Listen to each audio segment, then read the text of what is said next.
ஆனால் உங்கள் பேர் என்னங்க? என்னுடைய பேர் சண்முகங்க. ஓகே. எத்தனை நாளாக இங்கே இட்லி வாங்கிட்டு இருக்கிறீங்க? நாங்கள் 3 நாளாக வாங்கிட்டு இருக்கீங்க. ஓகே. வாங்கிட்டு போகிற இட்லிலாம் நல்லா இருக்குங்களா? டேஸ்ட்டாக இருக்கா?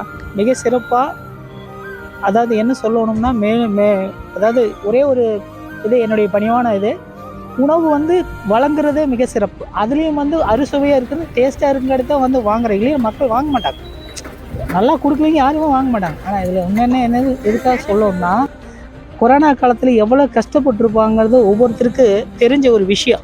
இந்த ஒரு வேளை சாப்பாட்டுக்கு மக்கள் எவ்வளோ தவிச்சிருப்பாங்க. ஆனால் நல்ல உள்ளங்கள் வேணும், இந்த மாதிரி தொண்டு நிறுவனங்கள் செய்யணுங்கிற வாய்ப்பு, அந்த செய்யணுங்கிற மனப்பான்மை வேணும். எல்லாத்துக்கும் அந்த மாதிரி கடவுள் கொடுக்கல. ஆனால் உண்மையாலுமே என்னுடைய கஷ்டங்கிறத விட இங்கே இருக்கிற மக்கள் ஒவ்வொருத்தருடைய என்ன சொல்கிறாங்கன்னா, நல்லா கொடுக்குறாங்க, நல்லா சேவை செய்கிறாங்க. ஈரோடு, திருப்பூர், எனக்கு படிப்பு அதிகமாக இல்லாதனால காரணத்தினால சொல்கிறேன், சொல்லி கொடுக்கணுங்கிறது கிடையாது, மனசில் தோன்றதுனால சொல்கிறேன்.